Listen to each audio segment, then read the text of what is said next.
My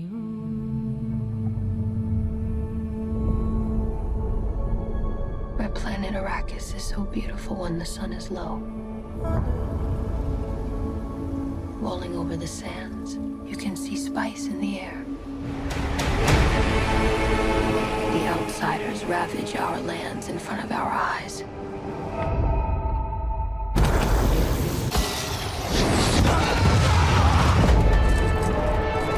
Their cruelty to my people is all I've known.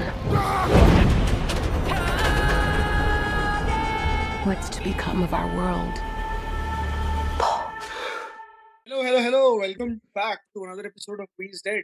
I'm Sanjeet. I have Dhruv and Hemant with me. Hemant is back after ages. And we have our guest who was also अरे क्या बोलूं? Who was also Bond. there for the Bond episode. हाँ, Bond episode. Itni jaldi you've forgotten Bond. No, I'm tired. Yeah, yaar. You have to how please could you? bear with me. Okay. Yeah. Okay. So today we are talking about the latest IMAX Villeneuve release. Nice Dune. plug. You had to put that IMAX, adjective. please Which sponsor is- this podcast. Which is IMAX sponsor this podcast. This is all sponsorship purpose. Yeah, you have to look at it Yeah. that way. Sure. Yeah, we're trying to angle for that.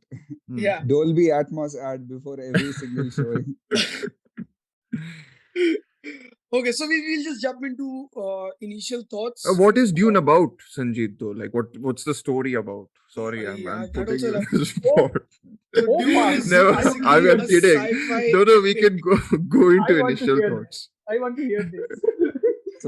So initially Gutenberg came up with this press where you have paper, and then maybe 100 years later, Frank Gerbert made a book about Very a amazing. planet called Arrakis, where Arrakis. Arrakis. in this Yeah. world where there's an imperium of an emperor that rules the known universe, and a bunch of houses are trying to master interstellar travel, and the only thing that can make that possible is this substance called spice. And Which is basically LSD. kind of, yeah, it is It something that definitely is LSD. let's not get, I mean, we can get into that. Like, if you want to get into Frank Herbert's proponents of psychedelics, and Is he also in the Stephen King universe of psychedelics? I mean, I guess Stephen King is more of a cocaine guy. he's Oh yeah, he He's is more definitely of, a cocaine. Okay. We can make this episode about Dark Tower. I will do it. No, it's fine because I'll- we don't have context in any case, and that movie is probably more boring Oh than my the God. David I'm Lynch not Dune. talking about the movie. I'm talking about the book series. That movie is not boring. That movie is bad. Yeah, it is bad. Okay. It's an insult. So, Let's go from that, from an insult to an adaptation to something of a true adaptation, which is Denis Villeneuve's Dune, which came out this weekend. We are trying to look at how it affected us, our initial responses to the movie, and how we saw it. I am very interested in how we saw it, Yeah. because Oh, boy. okay, Oh, let's start with the right answer. I watched it in IMAX. I watched it. I Yeah. watched it full on in IMAX. I had a beer. I had a small junior popcorn with butter. I was there with my boss, which was very anxiety inducing. And he kept asking, "Hey, this is not Bond." I was like, no, I didn't take you to Bond. We're watching Dune. He was expecting a DB5. These are all automotive engineers, so like, you have to expect that. So when we entered, it really sets your expectations up by starting Dune, and it says Part 1. So what was your how did you guys watch that movie, Amartya? I watched it. So I had heard, or to be very honest, I had been foolish about it that this is a theater experience. So Yeah. and I was dead sure that it's not going to come to my small town. Dead sure. The fact that Bond came was a huge luck factor for me. So I emulated the big screen experience as much as possible. I Hmm. saw it on the biggest TV screen. Hmm. I used my best speakers possible, and I had a beer. So Uh, sat down and saw it, and yeah. Yeah, that's a good that's Yeah. good way to leave it. Good conclusion. You had Yeah, a beginning, a middle, and an end. Nice, nice. Yeah. Great write-up. yeah. Sanjeet, go ahead. You alternate between the two perspectives. I'm a Go ahead. simple theater guy, yaar. Whereas do you expect me to watch Simple that movie? theater. Just a simple theater enthusiast. What did Yeah. you have? Like, did you have like If I, I coffee? had Coke. I didn't have Okay. Coca-Cola, not Coca. yeah. But it was But good. yeah. I mean, I As in think the I wanted to experience was watch it. good, or was the movie good? The experience was fantastic. I can't even like put it in words. Mhm. About the movie, I have a lot of thoughts. I'm slightly Hmm. conflicted about it just yet. I mean, I spoke to Dhruv about this. I might need like a rewatch before I actually have like more solid thoughts about it. Mhm. But I was expecting a part one type of thing because I think it was always a public thing that it's going to be a two-parter. I mean, I at least mean, I knew about Was that it much the about it. was it Yeah. the once the public thing for the review. trilogy? It was a public thing for Oh, No, the no, no. trilogy. It was supposed to be a duology, like Okay. two-parter, Okay. because when he started making it, he realized it's not going to be a one-part thing. It's going to be a two-part thing. Understatement. Uh, yeah. I It mean, could be yeah. like a 10 Yeah. part series, which Amartya also said about like the mini I series. mean, it could Yeah. possibly be one as well. Yeah. I Yeah, mean, with but then whatever it'll be the material Game of is. Thrones. I Or mean, like in a sense, but then so here's the thing. No, it's all about that experience, quote unquote experience, right? So IMAX is essential. I mean, IMAX yeah, is the best way to watch it. pinnacle. Yeah. Yeah, it's the Yeah. pinnacle, whatever you want to call it, and everything else is a Step down. step down in any case. Just Fine. say So that. we shall end on someone who watched it on a 13-inch laptop screen. Yeah, No, no, Nokia So I phone. mean, It it was a makes Nokia sense. phone. It's poetic. It's yeah. poetic. So No, Dhruv, like you, but see, how was your MacBook Dolby Vision? see, my theory is very simple. If the film is good enough, it will work on Yeah. any format, right? Thank you. So it, Yeah. like I watched Dunkirk on the smallest plain screen, and like it's worked for me there. That was like my Yeah. fourth, fifth viewing of Dunkirk. So whatever. I was Dunkirk on the big screen. Yeah. Yep. Yeah. That was a very good movie. Yeah. So, Yeah. so here's what I've been thinking for the last 2-3 days now, and so I like watching films in theater. It's a given, right? Mm. And this film in particular, it's been promoted as a fact. Okay, it's designed only and only for theaters. Like it's been put out overtly by everyone, the makers, the producers, everyone around. The marketing has been for the IMAX, or even like let's say a theater, right? Uh-huh. But now, like how I almost agree to the statement ki, if a film works, a film should work in any medium, as many as possible, right? But like let's say a theater play, right? You cannot watch it on your TV screens, right? I mean, it's A not going to have a theater play as in like your a actual play. A your theater actual play, production. Yeah. yeah, a Yeah, theater Let's say, production. for example, Hamilton. Hamilton, Hmm. yeah, I mean, whatever. Didn't they I do it? don't think Did you so. guys watch the adaptation? I I did. didn't. I did. Yes. I did. But Yes. my point being, does it actually properly translate as a screen thing from a drama thing as Yeah. well? I have an answer to that. So okay. before we move on to your answer, I was thinking about that part. If the maker is telling you to watch it in a particular medium, I think it is for your benefit for you to enjoy that experience. Obviously, there are flaws, and I know what flaws are according to me. So I mean, you guys can now get in with whatever you want to talk about.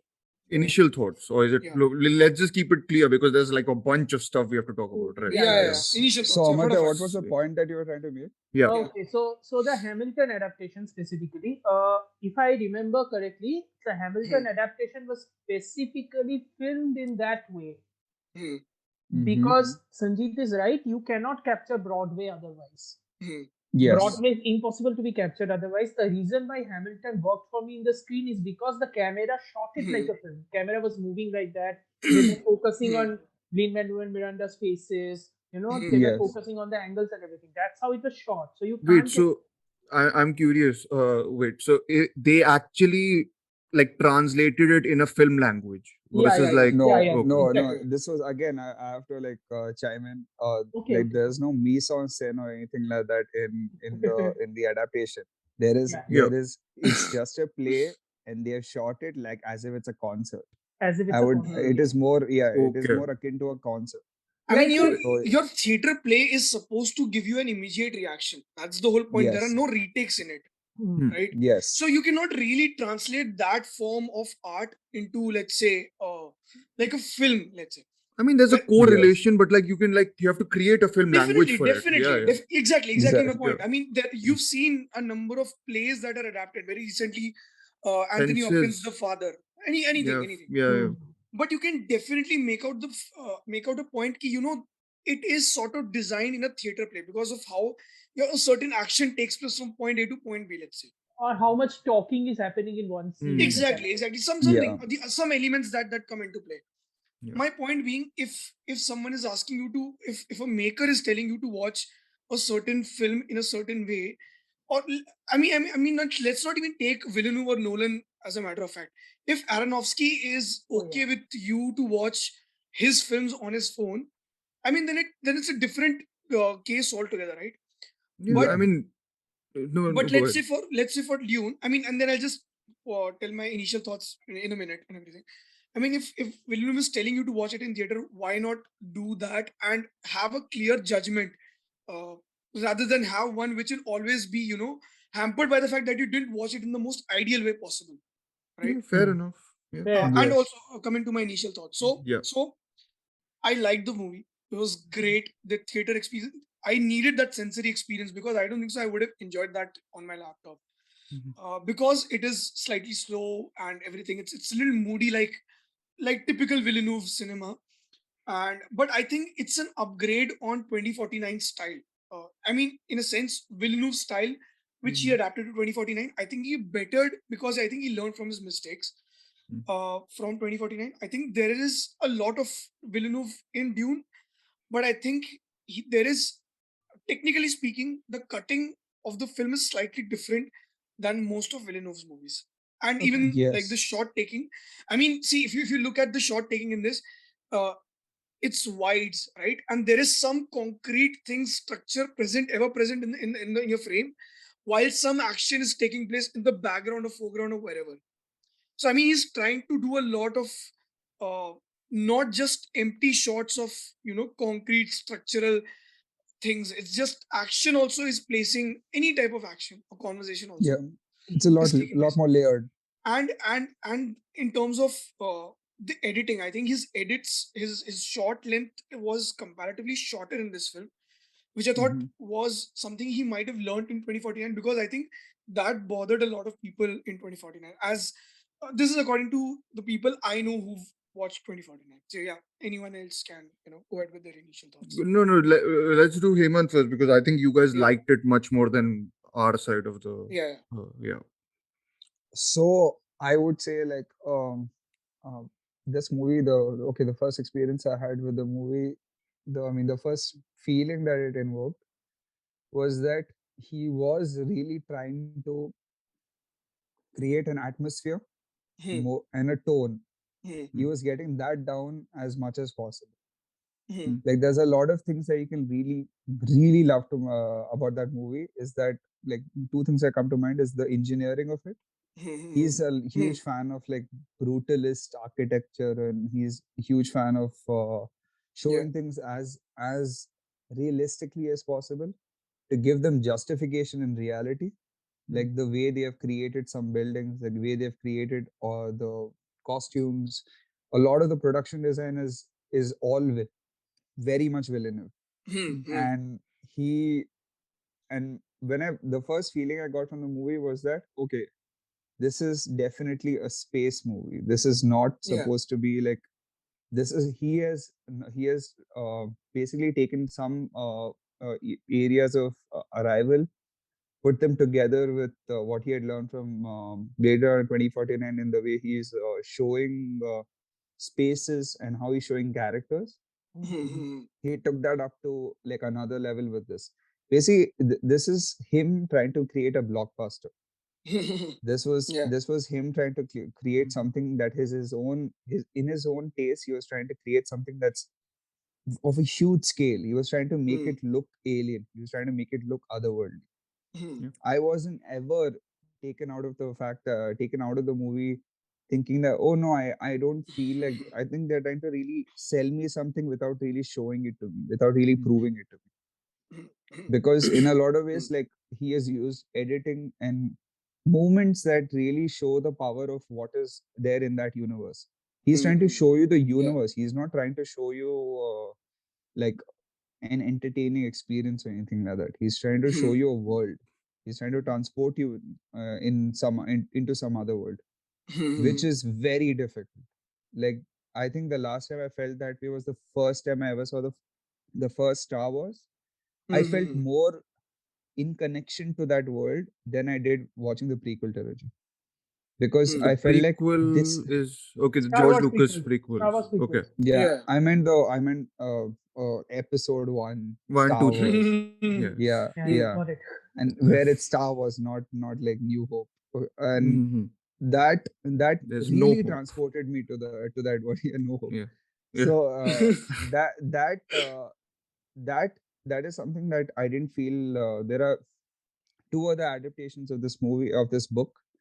When I read the book the first time, I felt like this is very different than what I've ever read. I felt like this is something like of a, if space has been in many places. You take space to a forest, or you have Predator. You take space or Okay. sci-fi or something that comes from space. You put it in like drab spaces, caves, and everything like that. I felt that that was Alien. Yeah, and you put it in a ship where a bunch of Marines, aliens or Alien 2, Yeah. and you put space in like a very like closed up space. You have a lot of movies like that. You have like Moon. You have the one where this guy Mandalorian is there in that movie. I forgot the name of the movie, but it's a really nice movie. Do you know a Prospect? Yeah.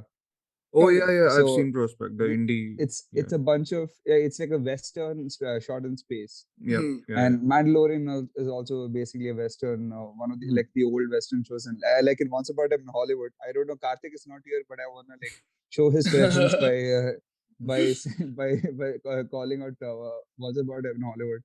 But there's a lot of places you can take space to, but this is more of, at least I'm quoting the movie, desert power. This is this is where a new kind of environment which is familiar to us is connected to space. And I saw a lot of imagery of what he's trying to do of showing the elements and connecting what we know into another world. But I can show you a desert. I can show you, oh yeah, there's like the mummy. Like if you're in the desert, there's going to be a bunch of pyramids and everything like that. But then he has like these bunch of huge scale ships that come out of nowhere, and then he shows you the scale by putting people in them. Like if you've ever looked at all these liminal spaces in like 3D art, there they always have like this giant being, and then there's like one small person like Person. looking up The into comparison. The comparison Yeah. to show yeah you the scope. yeah they Yeah. show you a lot of contrast in space. Yeah. And that's how he's trying to do this. I think the first, like, what my idea that I got across from him was that he's trying to show us scale in the first movie, because if I don't want to spoil the movie, but I'm like quoting from the beginning of the movie itself, where can we talk spoilers in this or talk about the Yeah. movie I mean, After spoilers? initial thoughts, right? Like yeah. after we, After. Yeah, I think in the end, we I think can do. Because Yeah. I'll get done with my point. The I point mean, is it's that half a movie in any case, right? So Jesus exactly, yeah, Christ! Way but to it does spoil lead that. up. It does no, lead no. up We to said the it's second part part. one. Yeah. Yeah. That's the thing. The when I start the movie, it's part one. I saw that, okay, I have set my expectations to part one now. Yeah. I am not thinking, oh, when is Minister gonna come? When is Gondor gonna come and save? When is Rohan gonna fight off in Helm's Deep? I'm gonna think I'm in Shire right now. Okay, this is about Lord of the Rings. Yeah, That yeah, was yeah. the So ring. I Yeah, am yeah. in Shire right now. I am setting up the stakes right now. I am right. I am. If I am Tolkien, I wouldn't go. over the entire course of the journey that these guys have to take. I'll tell you who are the players, what are the Hmm. stakes, what Hmm. is to come, and what my expectations are of from these characters. Hmm.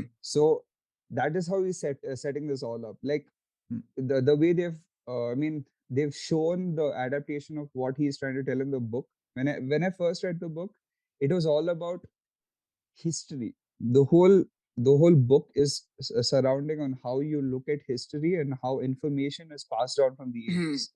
It's Hmm. 10,000 AD. You have gone through the cycles of AI. AI has been banned in the book, and then you've gone back to medieval times, basically, where Hmm. you have more of the houses fighting each other with each other. It's more of like a Greek tragedy of the Hmm. Greek politics, rather than of it being technology winning over. It's a humans playing the game. It's not technology dictating the game anymore. So that's why even the fighting style has gone back to like just sword fighting, because now nothing can Hmm. really penetrate their shields except for those, the hunter seekers and everything like that. Hmm. So that was my initial thought, was that I liked the scale of this movie, and I liked how I'm being told that this is not any other world. This is something that is new. And I Hmm. felt Hmm. it's new. I didn't feel like I've Hmm. seen this before. It was I didn't very feel even the tangible in that editing. sense. Yeah. Yeah, and it was something that is relatable. Like it feels more, it feels more like I'm trying to understand the characters, rather than them suddenly something happening and them telling me, oh, you're supposed to feel this way, or the music Okay. telling me you're supposed to feel this way. Hmm. Hmm. Hmm. Because Okay. I am not someone who will be like, oh no, that's happening. Oh no, I don't do that. Like I Hmm. don't have some immediate reaction to something happening. When something is happening, if I'm hooked and I'm not looking anywhere else but what's about to happen, then I know I'm in right hands. So can I I'm ask not. you I'm in something? the. Yep. Yeah, so it's basically, but you knew the story going in completely, right? Yes. Hmm. So you were still hooked despite like knowing the plot events and everything. So it's Yes. basically all the, so you were hooked completely almost by like the filmmaking, right? Because Yes. storytelling almost gets relegated because you know the story. I mean, the surprise Yes. of the story at least gets relegated, right? So, Yes. okay. There's a lot of things that you notice about when you read a book. It kind of ruins your experience watching a movie, because I look at all the things that are not there, Hmm. because Hmm. I look at like the doctor. Again, we'll talk about the story Yeah, later and yeah. everything. But there's a lot of interpersonal relationships that can't be shown all at once, but they can be shown with small movements, Yeah. and that Hmm. is exactly what he nailed in the movie. He We will, nailed trying to bring up a relationship by just a yeah. few words or just by a few signs, Yeah. Yeah. Yeah. and This that is is what that he is exactly specifically did what in this. Yeah. yeah, that's exactly what a good adaptation does. It's not to tell you everything. It's not, because a film is a film, a book is a book. You can do a lot of things in the book medium which you can't do in the film medium, and a lot of things you can do in the film medium which you can't do in the book. I Yeah. didn't understand the voice. The first moment they used the voice was Hmm. like the first. I liked how they tell you something is great Hmm. by Hmm. showing something that's not great or just about, and Hmm. then showing you what it's supposed to be, Hmm. because then it tells you the real power of it. Because then Hmm. you'll be like, oh, it's a bit flaccid, like it's Hmm. not it's not it's not completely there yet. And Hmm. then you get the actual voice when the mother Hmm. Oh when yeah, the great mother that's that uses the moment. voice. Yeah, yeah, that Yeah. moment Yeah. very good. And talking to Sanjeet's point also, the editing you can really see that his editing style, or how he has let Joe Walker decide a few things Hmm. on the editing end, is by how he has created a very micro movement by showing you the power of something. He Hmm. uses these small movements in the movie, and at least that's why I loved watching the movie, was that every small detail, even in the CGI, which usually sometimes, like when you have someone like Robert Rodriguez use CGI in Alita, you have a lot of things that are just overloaded in your brain. You're like, I don't Hmm. feel that it's important. I don't feel like it's justified.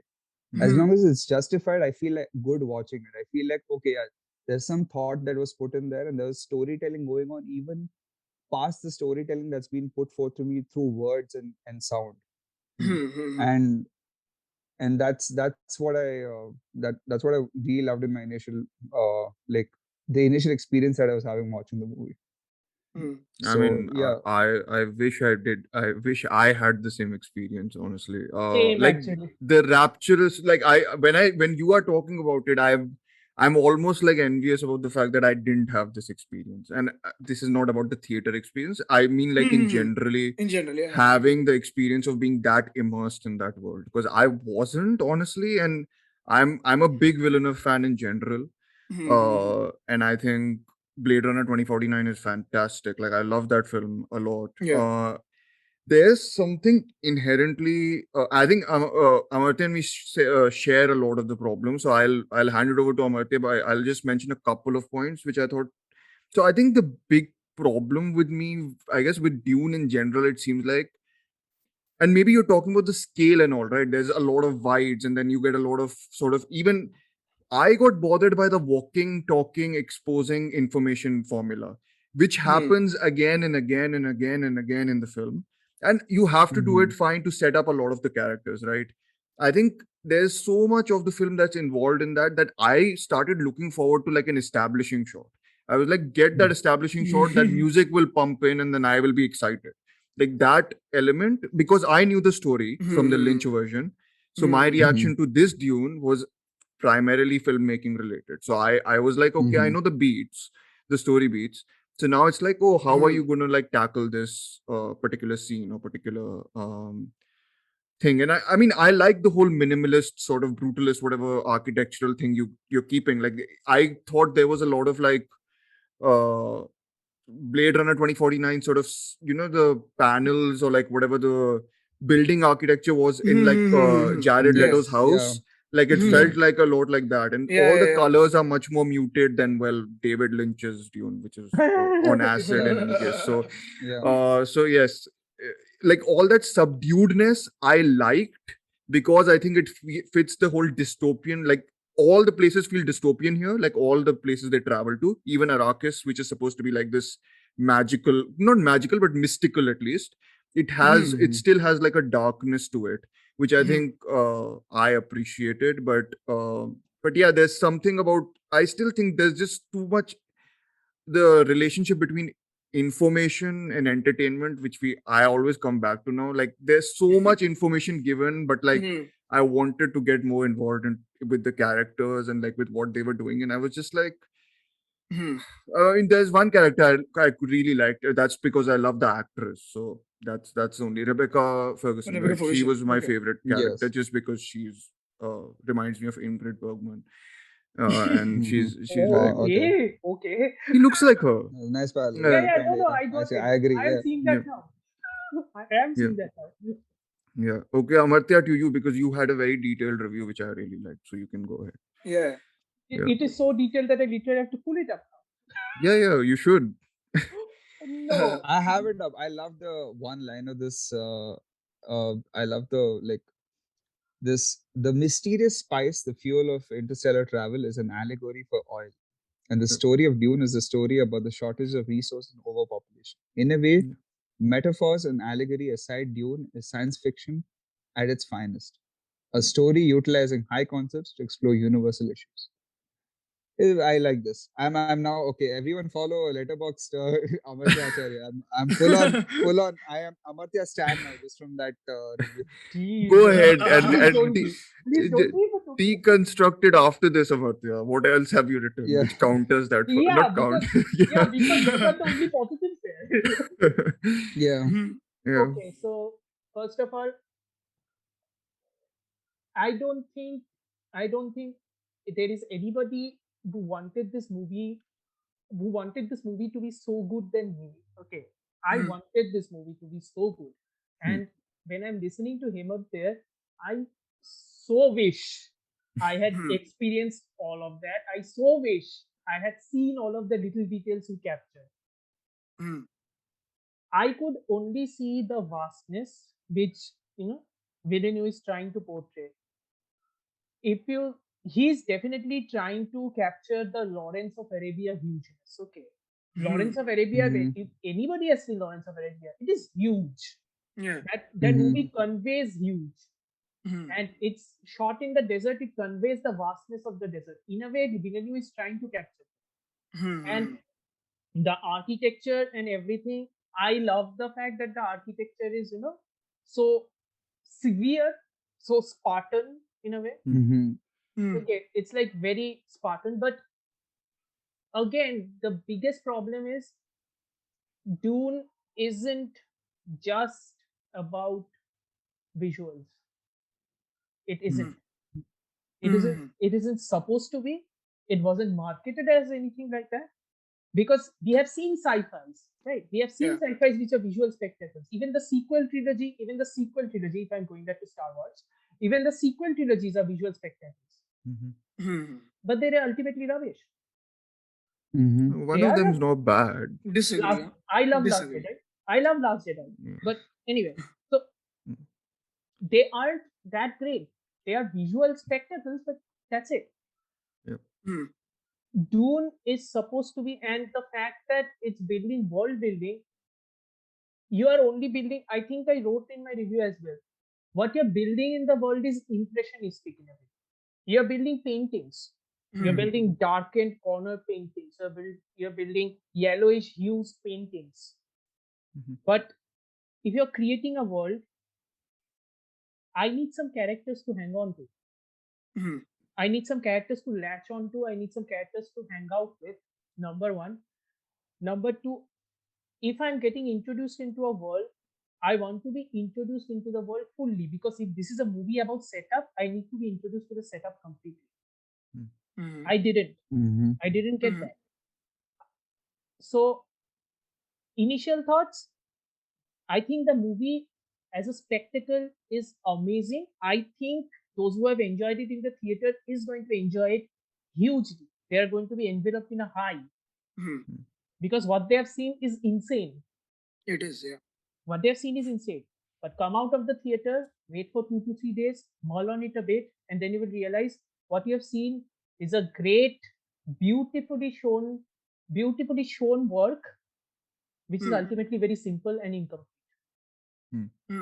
I mean, I'm more or less in agreement with that. I mean, I think, I guess I didn't see it as hollow. I know you used this word in your review. Yeah, yeah. So it's probably Mm. not hollow for me, but it's lacking that the characters, I think, and it's not, again, we'll get to it. I think, should we jump into the whole Dune-verse, Let's which let's is let's do that. Let's do that. Yeah. the novel and all, which I'm going to again hand it over to Hemant and Amartya, because Amartya's read half the novel and Hemant's read the whole novel, and Sanjeet and me are amateurs here. Zero. So yeah, on to you guys, because I want to discuss some Yeah. of the sort of unfilmability of the novel, right? Because you guys have, Yeah. I mean, a lot of the directors have themselves said how unfilmable the novel itself is. So Yeah.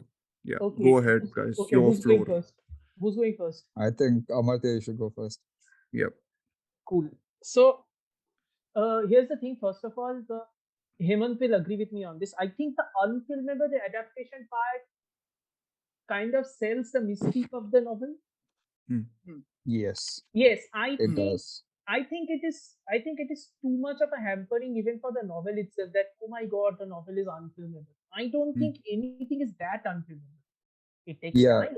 it's more of a lack of vision, or Yeah, it's yeah, not exactly. letting go of the few things that are there in the book. Yeah, and of course also money. Money is a big factor. Man, yeah. So Yes. the book basically takes place in 10,191. Hemant, if you want, you can correct me. Uh, Honestly, I don't. Yeah, sure. Yes. yeah, 10,000. Yeah, 10,191. And what Yes. Hemant is saying, I'm still remembering that technology has more or less been regressed down a bit.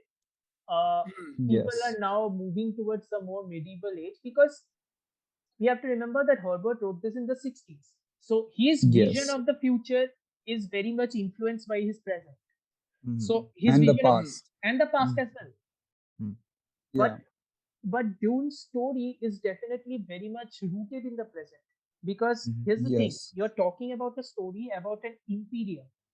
Mm. The imperium Yes. is a coalition of planets, I think, ruled by an emperor, Emperor Padishah the Yes. Fourth. Not planets. Uh, Yeah, Galaxies. yeah, Galaxy. exactly, galaxies. So Mm. Yeah. it's ruled by Emperor Padishah the Fourth. That's his Mm. name, if I remember it correctly. Yes. Yes. That's Yeah. the can I that's no person in this new tune, right? No. He will be introduced in No. the second half. Oh, yeah. He'll be the Yes. Snoke, the new Snoke in like that. He That was in, Oh. he was in the Yes. Yes. he He's a was in the clone. Yeah. Lynch version. He was in the Lynch version. Yes, Yeah. yes, Okay. he's the one who's like in the beginning with the Yeah, exactly, black coat and all that. Yeah, yeah. exactly, Yes. exactly. He was in the Lynch And version. that's a direct adaptation of the, I think, the fifth chapter, where Okay. like you have all these, like, basically the whole setup of the book is you know about the betrayal like way beforehand, and Exactly. you are basically in the only difference between the movie and the books, like the first half of the book and the movie, actually it's like 2/3 of the book. And 300 page of a 500-page novel. That's Mm. literally it. that's yeah.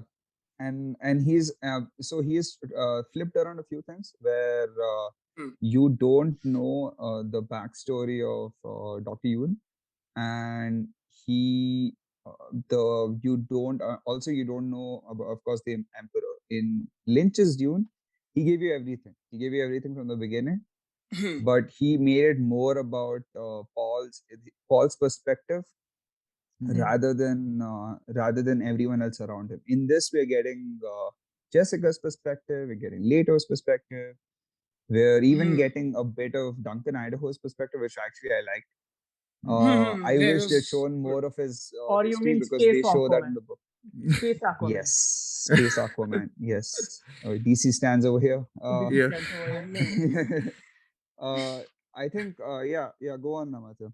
Yeah, so the reason why I said that spice is oil is because spice is used for interstellar travel. Mhm. So Yes, it is one of the most important resources in existence. And yes, interestingly, it's only available on a desert planet.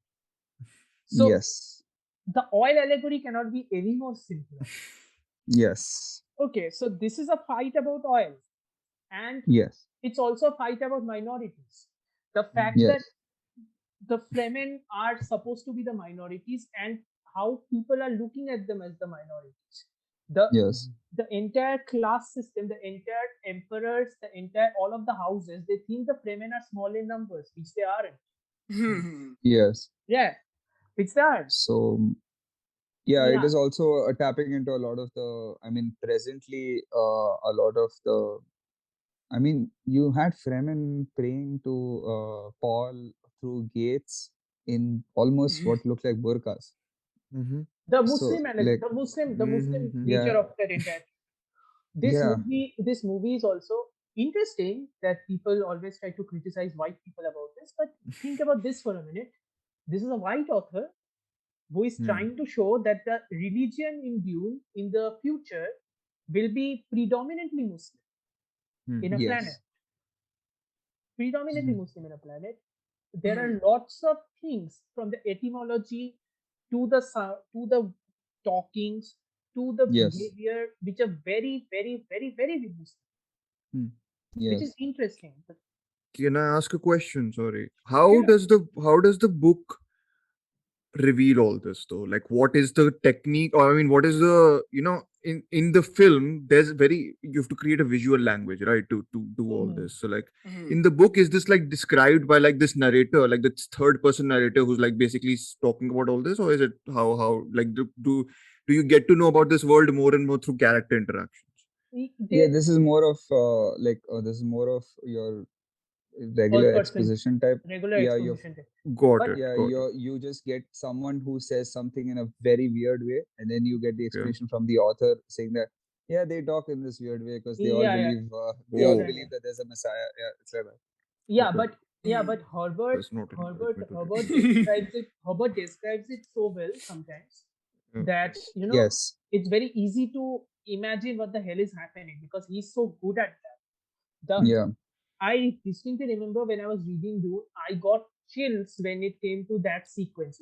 The fact that Leto is telling the refugees to come inside, the ship is raising up, and then he sees the worm.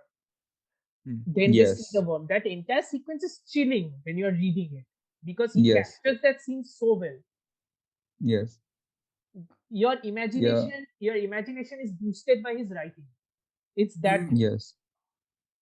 So that's the thing. But yeah, it's very regular exposition type. It has huge flaws. I am telling you right now, Dune has huge flaws. Hmm. It's Yes. massive. There is a literal glossary there. You have to Yeah, Yeah. read the yeah. glossary every time. I literally saw an article saying that firstly it was like whatever Lynch's Dune is better than this Dune, which I mean we'll get Disagree to that. entirely, but okay. Okay. Yeah, Uh-huh. and then Okay. they were like a Mm. glossary New Yorker. for no, that was different. New Yorker is a Okay. trolling. He's trolling me.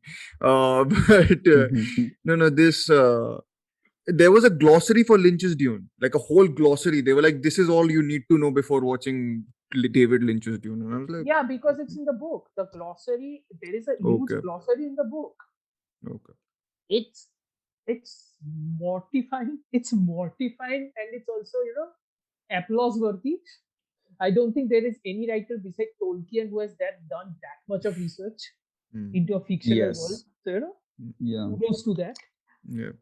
Kudos to that. I mean, Tolkien is probably better one. Let's Tolkien is not better. bring that over. Tolkien is Let's better. Tolkien is Undoubtedly, definitely better Tolkien is one. better. Yeah. Okay, Okay. undoubtedly, Yeah. Tolkien. Yeah. This guy took it a bit too seriously, and Too he seriously. very much wanted to like make it more political. It was definitely political when it came out. It still is political. It It's still is not. extremely political. Hmm. Yeah, Mm. and the thing is, the difference between these two authors is author hates allegory, which is Tolkien, and Yeah. Herbert loves allegory Herbert because loves allegory. he has a total belief that everything is going to stay the same. Minorities are still going to get oppressed. He's very much in the school of thought of Brave New World rather than what's the Big Brother? What's that one, man? Like Roger 1984 Deakins George. also 1984. Yeah, I don't know why I was thinking Roger Deakins, but he did photograph the that movie. But yeah, 1984, because in 1984 it's more of oppression and you can get out of it. In Brave New Mm. World, it's more of oppression and you got yourself into it. So basically, it's all Brave New this. World by Huxley. The Huxley Yeah, novel. Aldous Huxley. Yes. Yeah, yeah. So it's It's more of becoming a book podcast. yeah, I know, man. Let's do that. Yeah, No, let's do it's it. fine. That's Sanjeet, and we can literally kick out of the let's alienate conversation. people. No, I am we already are getting I'm out of already it. out since the beginning. Yeah, no, we So will get out of the so book so discussion. the point was that in this book, in the book itself is more about the cyclical nature of history and of Mm. how it's going to keep going on the same way till the 11th century. It's a Yeah. Let's go back very to cynical So, approach. Tolkien. It's a very but can I? cynical approach. Yeah. Yeah. Can I? Last question about the book, and then we can move on to the films, right? Yeah, cool. So what is the end? Okay, this will be a spoiler. Never mind. Huge What's spoiler. the No, Do you no. want to Let's know? let's get into spoilers now. I think we've. Yeah, I think now that's time. And I don't think That's so. time. Yeah. There's something like a spoiler in this film. I think because I think I it's. mean, I don't know if there's something We spoilery just except the said fact. betrayal, man. Okay, We if we just are going said to talk betrayal. about if we are going to talk about the book, there is another thing I would like to point out. yeah. The chosen one narrative, the hero's Yes. journey. Yep. Yeah. Joseph Campbell. Joseph Campbell. So Yeah. the hero's journey is a concept I have seen done to death, and Yeah. Yeah. at this point, honestly speaking, to anybody who is saying that Dune kind of subverts the hero's journey, I don't exactly know how it does that. I think it doubles down. It Right? doubles down. Yeah. It doubles You down. At know, least the last hour is basically Yeah, that yeah. only. Like it's completely doubling down on the fact that my they want to show the hero's journey. my mind directly went to the Green Knight, which I have problems with, but like I was like, Yes. that is doing something on another level in terms of like subversion and all that. Even Blade Runner 2049 does a subversion really well. Like the Yep. hero's arc is Yeah. like accepting that he's spoilers for Not Blade the Runner hero. 2049. It came out on 2017. Yeah, but like still some listeners are young enough to like, I don't know what I'm saying. Anyways, Young Watch enough. more Yeah. movies. never mind. Watch Young more kids these movies. days watching Nah. Watch movies more on movies. Netflix. Yeah. Exactly. Go Anyways. watch Squid Game. Get out of here. Please don't watch that. Please don't. That's Hey, some no, we disdain need for our Netflix listeners. sponsorship. Yeah, disdain for listeners. Come on, guys. No. I'm saying that even Blade Runner 2049 did the whole subversion really well, right? Because it was Yeah, Exactly. the protagonist realizing that he's nothing. Like, I Yeah. mean, but what I think a so. I think so. Villeneuve was pretty aware of the fact what he's trying to do in this film. Like yeah, he's yeah, purposefully building up to the fact that he wants a character like a coming of age kind of a character walking around not knowing where he actually stands, where his father is actually very protective of him, and he himself is actually confident about the fact that he knows he can, be a part of the war or whatever, my comes my his way. own my only thing with that is that we've already talked about how that's a proper template, right?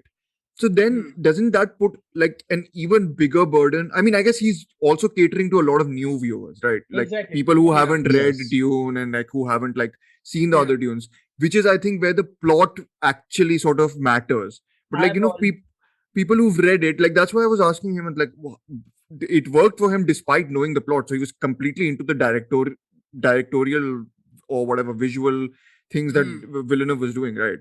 So I think Yes. my bigger question was just to do with, is this story now worth, I mean, even the subversion will become a trend. Like till when will you like have the protagonist Subversion. realize like the subversion of the hero's arc Yeah. become a trend? Subversion has already become a trend. Exactly. So it's like Yeah. then what will you do? Like subvert the What's subversion after and like this? go back to the I mean, normal. Fucking do you know change. what postmodernism, right? You know what Yeah. postmodernism is? Yeah. Like, you know that the You like become we are reaching right now. Books were like way up high. Okay, they have already yeah. gone Hmm. through this entire cycle of growth of how Yeah. the art form goes, Yeah. and now there's someone who like take the art form and turn it on its head. Yeah. And we have seen that with like people who work with time, because editing is the only thing that defies It's art. film I mean, theory. you're just painting and film, right? Yeah. So yeah, now it's a film theory podcast. So film. So basically, what we're looking at with the story arc here is that either he's gonna go, there are two ways he can go. Either he can go completely off kilter, go Marvel, take the source material and like completely change the story, make it his own. Because Hmm. I I don't. don't think I don't think there's gonna be a Dune Messiah. Riots. No, there will And be. no one There will be. It's a trilogy. He's going to make Doom Messiah. he's gonna Maybe. no he's gonna make Dune Messiah is a smaller book than Dune 1 actually. Yeah, no, he's gonna make Dune 1. Dune 1 and 2 is basically an adaptation of the first book. I think he's going to Of make Doom Messiah. He we has some don't know that yet. there's some I We think don't sisterhood know that yet. thingy, right? There's some yeah, sisterhood thingy on net or that's like the a Yeah, prequel. okay. series. That's the prequel. So okay, yeah. Have I touched a Yeah, nerve? that's no, yeah, that's no. There are two books which are not part of the timeline that go on the. I've only read the first Okay. three. I don't go into all that. I've Wikipedia everything else. I've ordered the paperback again. It's supposed to come Fuck on man, don't 30th. do that. Let's not do that. Let's don't waste. Like live your Like life. You know, there'll be write a something. Dune podcast. It seems like there's so much material to Okay. cover on like Dune Okay, itself. so Okay. The thing is, once you establish something like this, you have a lot more stories that you can make up from this. The yeah, thing is, The right now, world the is. story arc, the first book is a self-contained story. Mhm. There is promise of something, but in Dune Messiah, it's not completely. There, it's basically sustaining what the story has already established. Got it. That's the second book. Mhm. It Got it. is not something anything new, a very big story arc and everything like that. I Yeah. think they're gonna fast track everything, all of that to him, because the story ends on him Spoilers deciding. everywhere now. Spoilers. Just saying. Yeah. Okay, Spoilers. let's the Yeah. story ends on. Okay, let's now complete spoiler territory. It Yeah, and ends then on Spoiler and for the then supposed second part as well. So this. Yeah. We are just speculation now. We are just yeah. speculating. Okay. Huh. So this guy just says that I wanna stake my claim to the throne. Yeah. Okay, Yeah, Yeah. that's a whole in the end. Now it has become a proper kingdom war, like Age of Empires. We are gone into that now. Game of Okay, Thrones. we have Game of Thrones. game. War for the Iron Throne. Literally at that Yeah, yeah. Now it is basically how do you now take this format and now push it forward, point. Hmm. Exactly. because he can now, if it's self-contained with these two parts, it can be a completely different story.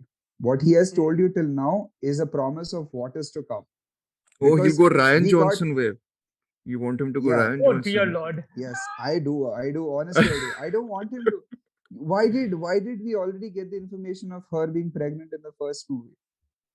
Like it was there in the book. There is a lot more information that's there in the book, Amartya, Yeah, of course. of her being pregnant, of like Of course, of yeah, either he. It's now the whole thing in the book is that it's either Paul or it's the baby. Yeah. Who is it going to be, or it's Chani? That's. I that's think the two- that's the route that's they're gonna go. Actually, Oh yeah, the amount of attention yeah. they gave fucking Zendaya in the movie. Man, the thing is, I wish. Actually, I like the moment where it's all in the dream, all in the dream, all in visions. All when she actually comes in, she's just like complete. She's a Buddha Yeah, person. She's a Yeah. Buddha person. yeah. So it doesn't really end up the way he imagined it, and it is good.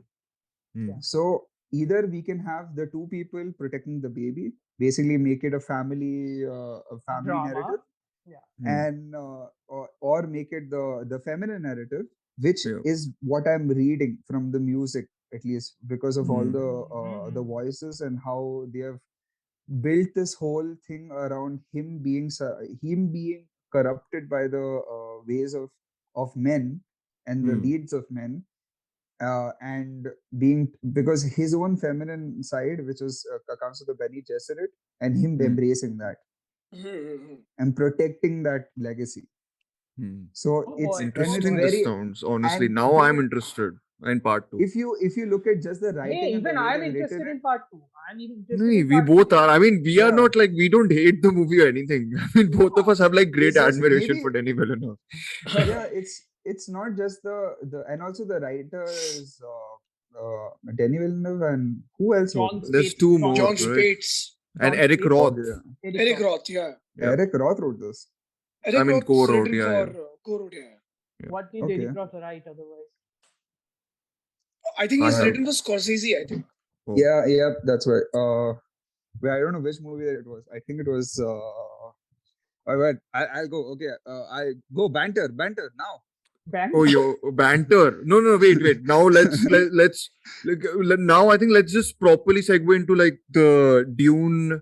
Let's go I to mean- the Lynch Dune for a minute. Yeah, let's just go to Yes. Lynch first, and then very briefly, and then let's move on to like completely sort of spoilery breakdown of Dune, Yeah. Denis Villeneuve version. Okay, so Lynch's Dune. If we are going to do a very brief thing about Lynch's Dune is a movie which was studio mandated to death. David Lynch hates the movie to no end. I agree. I'm Also- with him. Yeah. Also, which movie did he say no to? Oh boy. Star Wars, right? Star Wars, Return yeah. of the Jedi. Yeah. Yeah. Return of the Good Jedi. on him. He made Blue Velvet. Okay. Yeah. Okay, so Lynch's Dune is, first of all, it's very weird. People who like Yeah. weird, please watch the movie. I don't think I've seen Yes. guild navigators being shown as giant caterpillars ever before. So just go with me on this. Yeah. So Lynch's Dune is weird, but what is even more frustrating about that movie is that the second half of Lynch's Dune is the one I was most interested in because I wanted to see where Villeneuve might go next.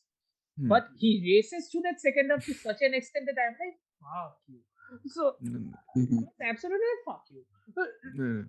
You are jumping through time at this point. You're jumping through time. You are showing Sean Young. Spoiler for the second part. No. नहीं नहीं बता दिया अब तो spoilers ही है पूरा. Okay. No, spoiler for jumping through time when he said that. I was like, No, man, I'm jumping. I'm saying that Lynch's Dune jumps through, narratives Yeah. and everything to get to the point. Oh Okay. yeah. It's Yeah, like it's yeah. like the biopic formula nowadays in Yeah, it's Bollywood, which is highlight. like a list Yeah, of exactly. your whatever ticking everything. Okay, ऐसे so box I've introduced Chani. The next scene, Chani is going to kiss Paul. The next scene, they're going to have Yeah, sex. Next scene, blah blah blah blah blah blah. blah. Yeah. So it's like Yeah. he's racing through that. So Lynch's Dune, if you want to see it for the Harkonnens, who are basically 80s public service announcement about AIDS and homophobia. Yeah, so it's about that. Also see it for the drug-addled visuals which Paul has. That is the only time I can actually see Lynch in that movie. Yeah. So other than that, 80s David Lynch's Dune is an oddity which I actually like. But if you want, you can skip it. Yeah, please skip it from my. I mean, character- And both actually, I think the it's an education on film history. If you ever wanna, if Yeah, it's a exactly. really education on how things were Can like go bar. at that time. Sci-fi was looked at in a very horror sense because Mhm. of the Yeah, yeah. movies that used to come out at that time based on Yeah. space. Hmm. So you got, this is a The body Thing. horror movie. Exactly. It is The literally, Thing, it's a Brazil. body horror movie. Harkonnen is fucking body horror itself. Yeah, Baron Harkonnens it's are so- Harkonnens are the best part of that film for me also. Exactly. Which even Oh, yeah, yeah. I even liked it in this film actually. oh, we differ. I'm not too. Sorry. I'm actually. I can start getting nitpicky. The thing is, I don't complete. I like. I love the experience I had. It's Yeah, more yeah. the feeling that I took away from it, but I can get nitpicky about it. Like Hmm. like Uh-huh. Stellan Skarsgård has like such a like in the book they just like there is a whole chapter on how this guy Baron Vladimir Harkonnen. yeah Baron the Baron like just survives the poisoning. Oh Hmm. yeah. Like you Jesus God. you There's a whole understand chapter why on he, it.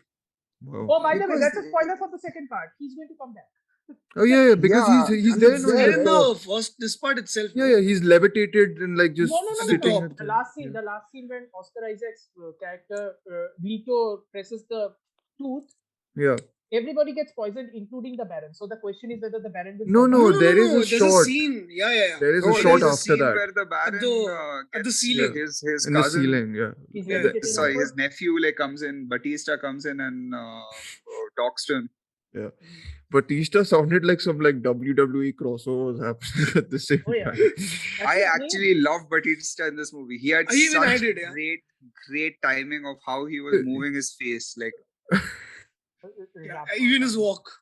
Yeah. yeah, love his So walk. we are dovetailing directly into Dune, right? The We are Denis not going to. Villeneuve We are one. not going Because to Jodorowsky. Don't you want to shit on Dune though, bro? who me the Lynch, Denis Lynch. the Lynch one. I mean, what's Please there do. to say, man? Please do.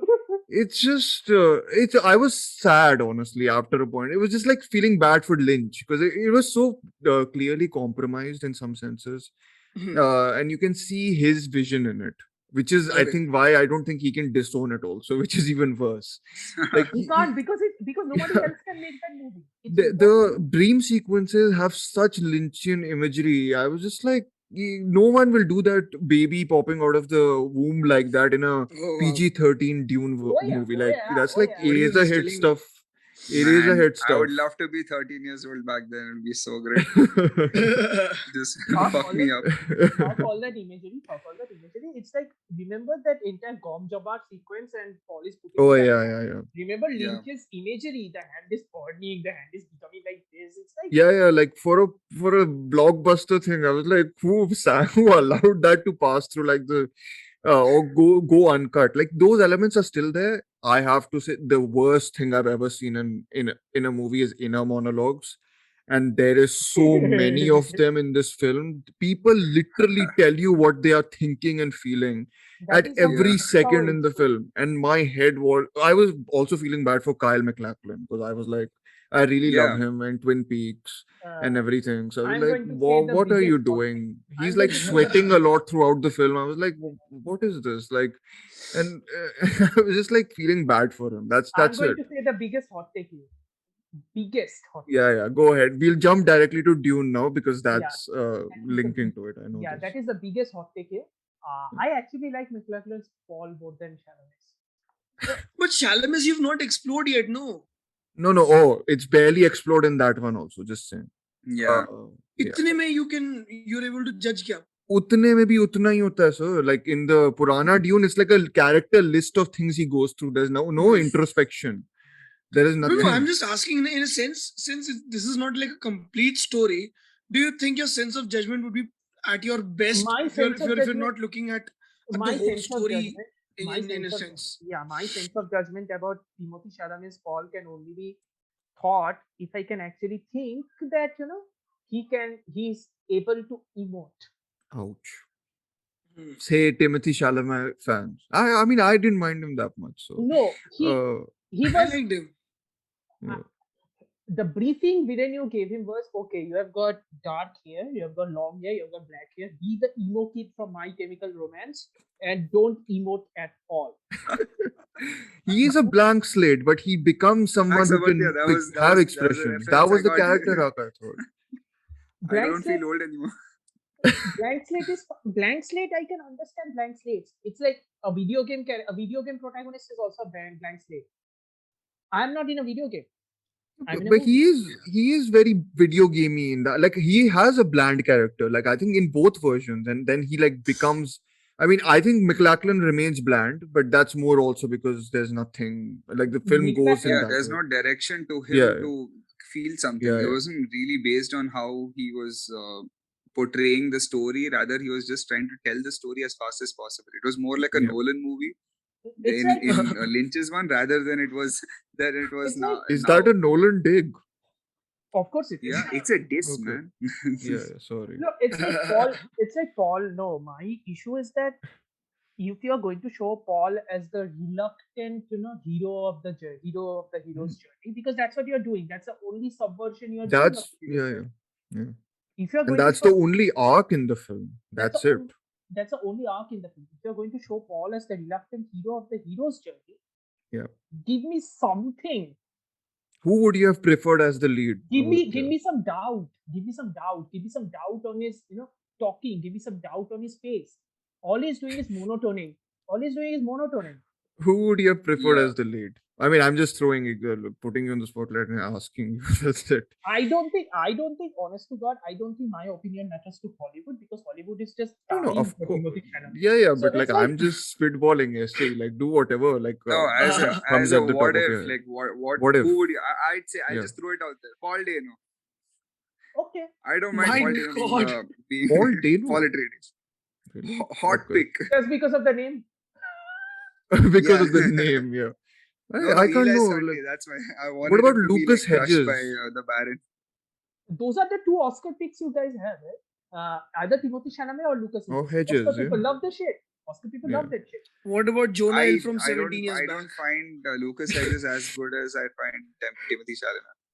that's the two fan clubs, right? The separate. Yeah, exactly. yeah. My thing is, if Paul Atreides is supposed to be the protagonist and the entire thing the movie revolves around, I need a tad bit more. This is me. This is my Oh. opinion. I need a tad bit more. Oscar Isaac could shave and just become Paul, and like they could de-age him. 17 years back. He's wasted so much in this film. I really I felt don't bad think- for I- him. I And don't then think- you'll see him writing in his room alone in I his don't- journal Yeah, Yes. I don't Yes. think women are going about to his agree inner with that. thoughts. I don't think Paul women are Schrader going to- directs Dune 3. Oh God. I don't Anyways. think women are going to agree with you on that because No, love I the mean- fact that Oscar Isaac was half naked in that room. So they were horny first time. So my point, I actually liked I liked the casting that they had done. It's just that the screen time that they can give other people, Exactly. all the people that they want, Mhm. the way they Yep. shifted around the story of like having them anticipate the betrayal and us knowing that it's gonna happen. Okay, fine, it's gonna I happen. was unaware, so that was a good surprise for me in a sense. And that whole sequence was fantastic, though. Which I mean, betrayal? yeah, The yeah. Dr. Yun? Yeah. No, the whole sequence where it begins at night, no? The When it attack starts happening. sequence. The The attack Harlequins. Was It was that- balls out crazy though, yeah, in theater. was that fantastic though? For me, I don't think. No, it is. It is. See. So here's I cannot take any criticism though. The theater experience was balls out crazy. That whole Yeah. sequence where you see Josh Brolin running through, across and asking everyone. That entire fight. Yeah. I'm Yeah. not talking That about the whole fighting. sequence, it is crazy. I'm not talking I about the mean- fighting But sequence. where does it end, that sequence? Just for context. I mean, that's where they all They go into the tent? The Rebecca the whole Ferguson tent character? thing. Yeah. Yeah, basically when Dr. Yu is like trying to get him the The tooth, yeah. replaces The his tooth, yeah. I have something to say And- about that also, yeah. Yeah. I'm not going to say in about that the in fighting that sequence. in that sequence when you have like dude, I'm telling you, like the whole point of IMAX and just theater is the I'll sound. Hey, go, yaar, I'll- those explosions look really Oh my like goodness. the scale is almost perfect. Mhm. Yeah, It's when like I was talking about all the sound, I mean, all the this micro movements that they create, right? Like, remember yeah, when they had those the beginning of the the butterfly type, whatever, ornithopter Dragonfly. dragonfly. flapping? Yeah. Yeah, Yeah. Yeah. Ornithopters. Yeah, it flapping. that simple thing, just the way they showed the entire the Yeah. armada coming in, and him just looking up and seeing a giant dick in the sky and shooting spaceships towards the planet. That Yeah. was like Mhm. enough for me to like, oh my god, I'm in the movie. But aren't those moments like really? I know they make a movie. We always say that moments make a movie, but Yeah, that's yeah. like, to me at least, when you guys are describing that, like that feels so specific that I'm like, okay, how can that Here's the thing. capture you throughout? Sorry, Here's the go ahead, Amartya. Yeah. no, no. I mean, It's it's like it's all enhancing your yeah. experience, no? Mhm. I Okay. mean, experience is part of your whole viewing Of thing, course, right? I As agree. as well. Agree. So I mean, Yeah. even like the smallest of the smallest element could just add up to whatever you No, feel, I get wherever what you your mean. Yeah. biases also lie. I mean, No, whatever. I understand totally. So Sorry, yeah. here's my Yeah, my here's my bias is mostly towards like how they're showing like the machines, the engineering of everything, how they're Hmm. showing it being tangible. I Yeah. love the way they're designed. Every single the design of every single vehicle, building, clothing is Hmm. just incredibly impeccable. Hmm. It Yeah. it doesn't take you out of the movie in any bit. Every Hmm. Yeah. single piece of the technology is very believable. It just Hmm. makes you, it really immerses you in the world. Like, I was just looking at like how they, I don't want to know how they did it. Like, Hmm. I can figure out, but I just want like I want to know the thought process of going into it. Also, Mhm. by the way, the whole thing of like them looking at the past from before, yeah. all of the writing that is all based off of Hebrew. Okay. S- Yeah. So Okay. so it's very much like the whole Hebrew culture of like looking at history and everything like that. Mhm. Okay. Okay. Okay. Okay. So here's my Yeah. point. What I was trying to say wasn't about that action sequence. Mhm. What I was trying to say was the fact that Oscar Isaac's character being killed Hmm. by Dr. Yue, Leto being stabbed. It was Hmm. stabbing, right? Yeah. Okay. So here's my thing. I thought that sequence. My problem was, and I think Hemant can help me with this. I don't think the politics were sufficiently explored. Hmm. Hmm. Yeah. Yeah. That I'll agree. Yeah. I don't think the Okay. politics were sufficiently explored, and my biggest problem was the amount of time they chose to, show Paul and Jessica walking through the desert, doing the thumper dance or whatever. Okay, Hmm. all of that things they look great visually, but for Hmm. me, most of them were dead air. Hmm. Hmm. Because every time I'm thinking, okay, so they are walking, okay, so they are going through this, okay, so they're going to that. You have already got a 2 hour and 20-minute runtime specification from the studio. Is it too Hmm. much to ask for a 10-minute extension and just put some meaningful conversations, some meaningful politics inside? Hmm. Because Hemant will agree, I think there is a party chapter, right? Hemant, Yep. Dude, that there's so much exposition that they skipped over on like literally the first 10 chapters are so dense with the politics. But yeah, Everything here's is just about but I politics. love that, but I love those. That's my hmm. whole point. Hmm. If a person who has grown up with watching Game of Thrones, okay, Hmm. Hmm. I'm never going to agree with anybody that a person who has grown up watching Game of Thrones is going to find political exposition not interesting. If done right, they can Yeah. be very interesting.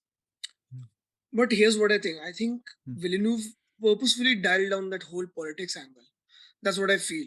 I mean, I'm Okay. not trying Yeah. to defend him, but I think Hmm. he was dialing down a lot of things just because he didn't want to give in to all those glorification of politics or whatever happens in a certain epic sense of what, No, let's say, but Game of Thrones or any other films that are based in a nature like this.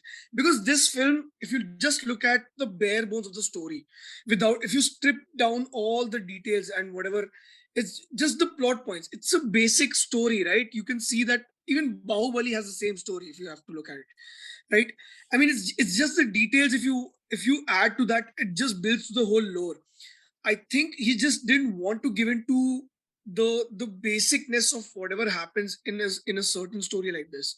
And but this is just what I think. I can be completely yeah, wrong about it, yeah. yeah, but And I've not read the book, so I have no idea or Hmm. context about what really happens. yeah, yeah, but my point is, I am glad that he, tried to dial it down. He tried to make it accessible, and I'm always going to give Villeneuve credit. You made Dune accessible to new fans, man. People have tried to do it for 37 years. People have tried to do it for a very long time. Yeah, development hell and everything. Yeah, else, so yeah. so you have made Dune accessible to new fans. But my point is, in an age where 2021 has appeared, we have gone through Game of Thrones, we have gone through Veep, we have gone through House of Cards. You are making a world. The politics of that world is also part of the world. The conversations of that world is also part of the world. And if you are going to make an allegorical science fiction where spice, which is basically oil, if you're going to make allegories about that, I would love to see the politics of it because it's important. And because it's Dune. Dune is about that. Dune is not just about the hero's journey. It's about a lot of things. It's the classic thing where you have to make like something accessible to a bigger audience and you lose some specificity out of it. So my problem was that, and I know this sounds like a harsh criticism, but like there was a sense of video game cutsceneness to some of the scenes, which is okay. I don't agree with that. Yeah, I think some scenes feel like that, where it's like video game cutscene dialogue, and I mean it's Are a we walking talking talking Metal scene. Gear Solid or God of War? No, God of War. worse. God of War. Worse. But then, Dhruv, in comparison to, I think we've spoken about this before as well. You had sort of like a similar issue with Tenet also, where it was like a walk and talk exposition, and then you had that whatever action sequence, and then it's walk and talk exposition, and then do you think it was similar? And are these directors like Nolan and Villeneuve giving into the experience, and all of these are just conveniences to serve the whole experiencing over let's say a good story or good storytelling? I mean, Dune I like more than Tenet, but I would say in Tenet or Inception or other films which Nolan makes, a lot of times the exposition is needed. I mean, in Dune it's needed, but in Tenet and all those, they feel more part of the world because they are very mechanical in construction, right? There is a lot of like time travel and all that. I mean, I'm sure Nolan understands it all, but like I don't. So I need it. I need it to like guide me through some things. I just think, I mean, the exposition thing is a very like I'm specifically allergic to it also. So like that's a very me thing. I get very turned off by it. Then it's a certain bias also that is involved in your thought. Like I'm not. If someone starts talking about what this is and what that is without, and I just get like, just roll through it quicker. Like, but I think all of these directors are also doing it purposefully, not just like I think there are other filmmakers as well, which I think they're sort of in a certain zone where they're also trying to figure out how much information are we giving out in a certain scene. I think. I mean, so they need better dialogue writers rather than like better screenplay writers. You need better screenplay writers, exactly. I think the dialogue wasn't an issue. The dialogue was actually great. I actually felt very moved in that conversation of him, of Paul and Leto in that one scene was good. I thought between both near the graveside, like the graveyard.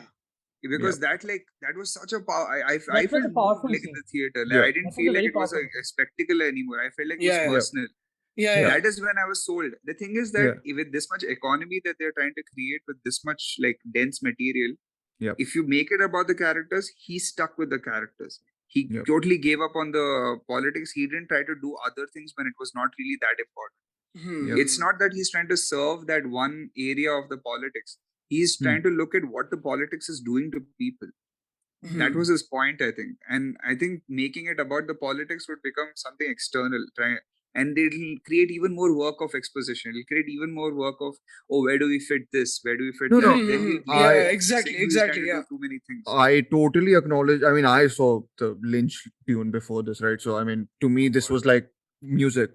Because it was basically like no one was speaking in comparison to that thing. So I was like, okay, thank God. Like, that's a relaxation. And I was looking at an interview where I think he told, this was the Kermode and Simon Mayo interview, where he told them that they were using Hans Zimmer's music as exposition. Like that was their exposition method. Yes. That was the thing they used to drive a lot of the things through without making it feel mechanical, which I get. Like I thought sometimes it worked quite well, but yeah, I just think, yeah, it's maybe my problem, honestly. Maybe I am the I not I am the problem, but like I think my problem is with like exposition and. I mean, okay, when you watched Arrival, you liked Arrival, right?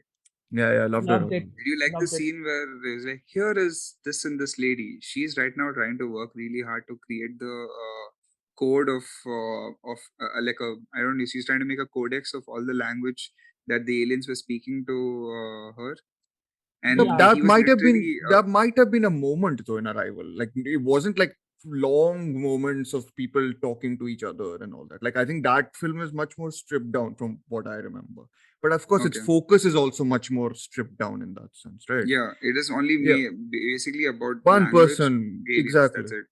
Yeah. So I'm sure there were moments in that which are slightly clunky. I need to rewatch it. But Blade Runner 2049 had these moments, did it? I don't remember many.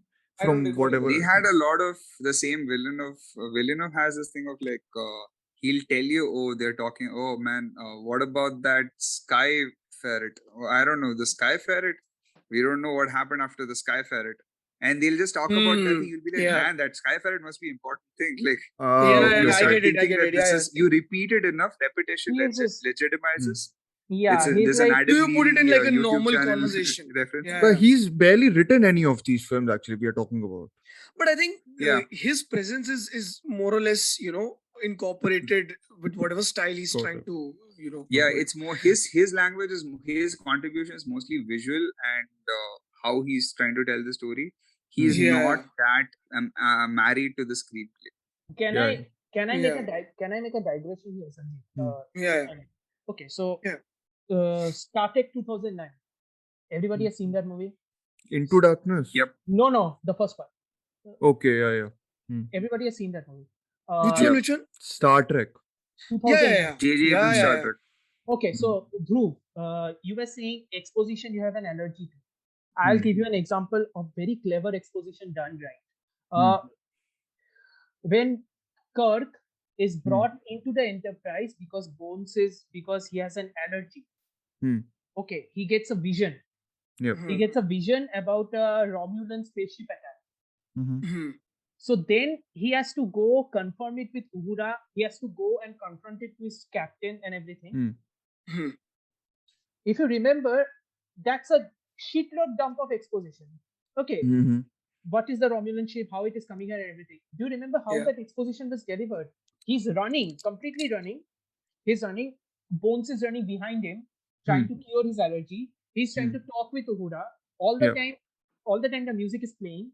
The exposition is going on, but it's going on in such a way that you are invested in it entirely. There's also very J.J. Abrams thing, no? Yeah, but that's the thing. J.J. Abrams forgot that entire part in his later movies. He forgot that entire point. I disagree.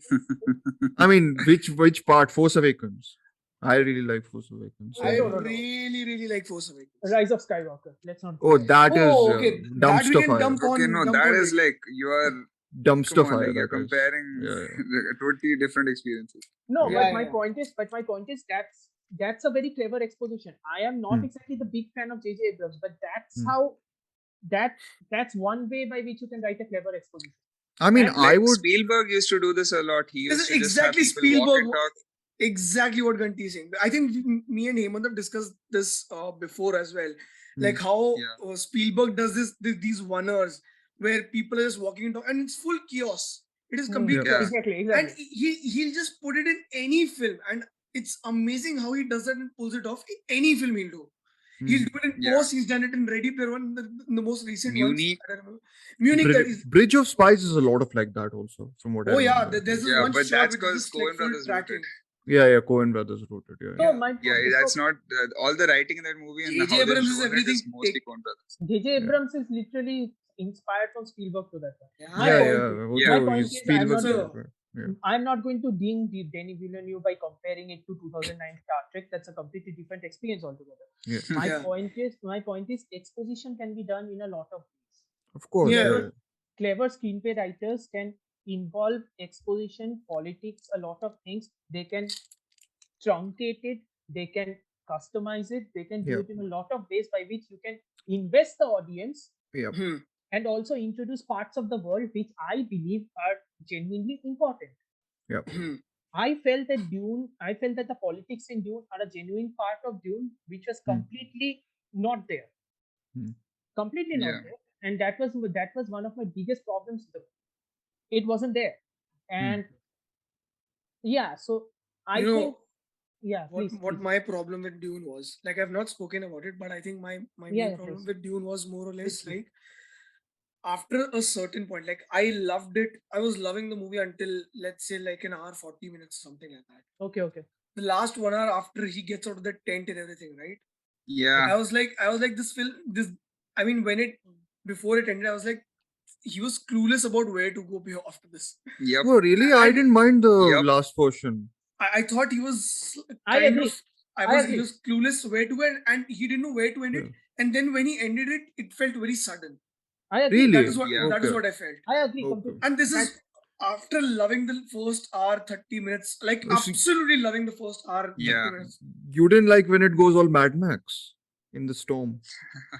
I mean, like when it goes into the clouds, into the cloud storm. The dust of 800 km per hour. That's what I was talking about, right, Sanjeet? The fact that the entire 1 hour, 40 minutes after that he was clueless. My point is that you have to move Paul Atreides from point A to point B, right? But you're clueless about that. So instead of putting even more spectacle like that worm and everything, that worm looks fantastic, by the way. Oh yeah. My point is, remove the worm, put in other things which are interesting. Just put in there. If you're clueless about that, you can easily put in. I mean, if there is no worm, there is no audience. Oh yeah. No, I coming back to the exposition part, like the way they just showed they gave the impressions of the worm until those were great. That was masterful. Like that, the way that's how you control information. You tell something about, again, like it's like black hole, right? Like, you know, you don't know if it's there. You don't just know the effects of it around it. Like effects of it around everything else. Like, you are understanding how like sandworm is seen as an enemy, and then in the end he sees that these guys are they are just riding on top of a sandworm. Yeah. And in fact, when she got the ecologist got her like both her pickaxes out, I was thinking like, yes, we're finally gonna see someone, like, she's gonna have a Legolas moment. She's gonna like go on top of like a huge mammoth. And like I honestly thought that, but then suddenly, like, and even again, like, if you look at how he's trying to commit to what kind of movie he wants to say, this wasn't a plot movie. This was an immersion movie. It was absolutely. This was not supposed to be something where we are giving you some spicy politics to get behind. We are trying to sell you a world and a tone where you are going to be immersed into that, and you'll want to come back to this world. You wanna. It's like that movie. What's that? Charlie Hunnam movie where he goes back with Tom Holland, where he goes back to that one place. Lost City of Z. Lost City of Z. It's that feeling that you get when you see that place and you want to go back to it. And that's what he was trying to capture. And I totally was sold on the fact that I wanna see part two. Everyone I got outside. There was one guy who said, man, if someone just went in without context, he wouldn't understand anything in this movie. But that world was fun. Like, exactly my whole point. So, I mean, he's done his job then, right? Like, because I mean, I'm excited to go back into the world. I have a feeling that I exactly know what the problems will continue to remain with it that I have. Like, I just think. But then you prioritize something else over what you probably like. Since you're aware about it, why not like prioritize your experience over anything else? Yeah, that's okay. I see. This is the thing I was reading. So a lot of people, and this Mr. Mike McCahill wrote The Guardian. He wrote like a very one paragraph thing, but he was. I mean, his review was quite funny. He was like, Villeneuve transforms the event film into like a Michael Haneke rigor exercise. Basically, like, so like there's basically no joke was the point. Like, he's basically saying that these films are inherently silly. right? Yeah. And that's what one of my problem was. That tooth scene was kind of better in David Lynch's version than in this version. And the sole reason is what happens in that version though? I mean, like they actually show the tooth getting removed and everything. Like they show it. I don't think in this they show it. They just imply it and then right. Yeah. So there's a silliness to some of the elements, which I think some of them are still here, but they just play very blandly. Like in because that world conflicts, right? Because there's a whole realist thing going here and everything. Oh yeah, absolutely. So like I really didn't like the Haruka. What are they called? Harkonnens, yes, sorry. Yeah, the Harkonnens bit to me were like very stale in this. I was like, bring back the Lynch people here. Exactly. Like, also, yeah, I was talking with a friend of mine who had seen the movie when I had seen. His first reaction was, is it just me or it feels like it's just vast in scope, but for some reason it's very bland and it's very unimaginative. And that too depends on your imagination, right? Imagination can be a lot of things. Imagination can be huge buildings, minimalist architecture, and all that. Imagination can also be extremely colorful, over-the-top characters, silliness, and all of that. That can also be imagination. It's like here, and I think it's also the fact that the movie is also quite portentous.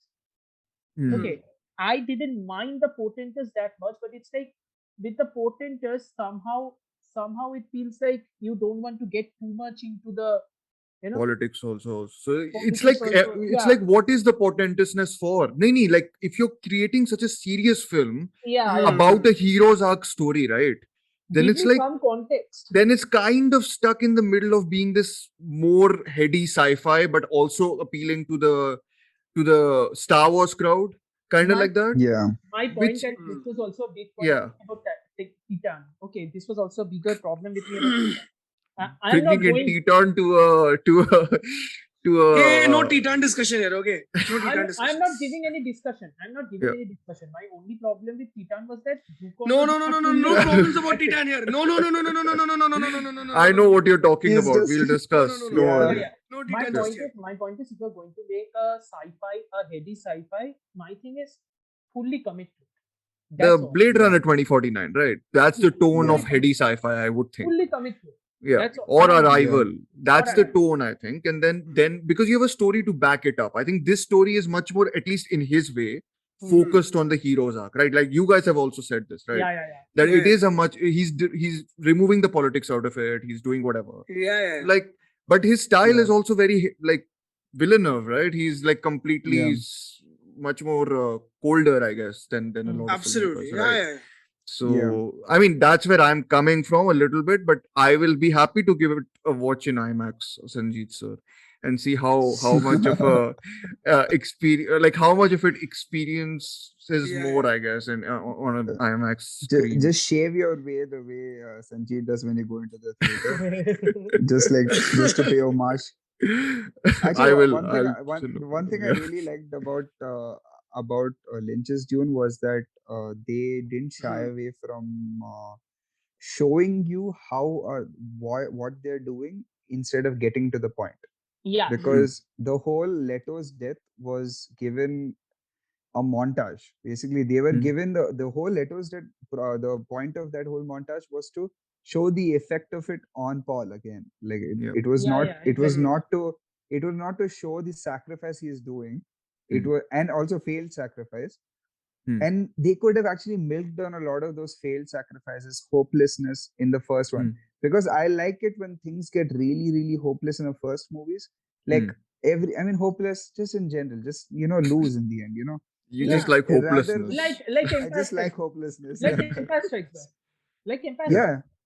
Yeah. Luke ultimately lost. Like man, like Infinity War. I will drop that.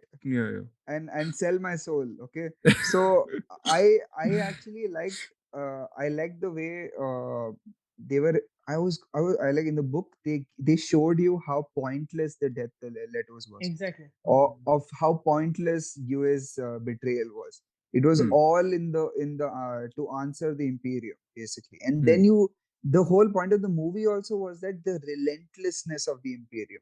They were showing that, oh God, you threw Duncan over, he's dead. Even then they're coming back at you. Yeah. You're back in the Hmm. Fremen. It was now What a to go grim movie. inward.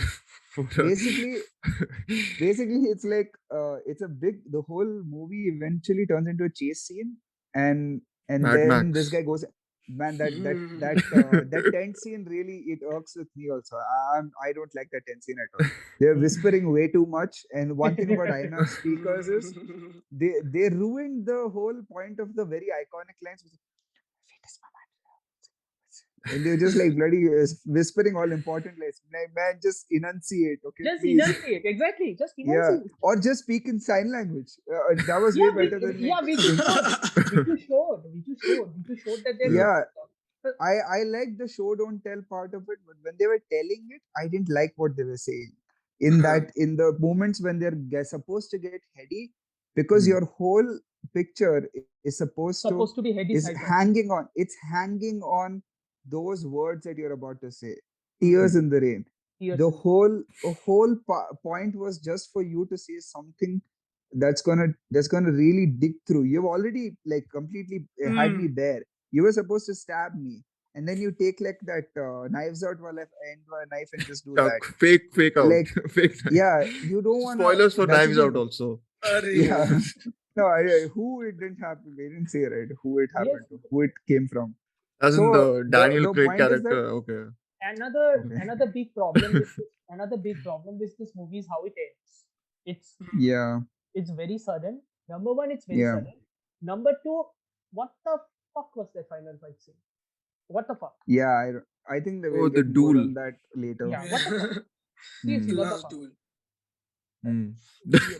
Nice, Sanjeet. Vlogs, Nice. vlogs for the other movie.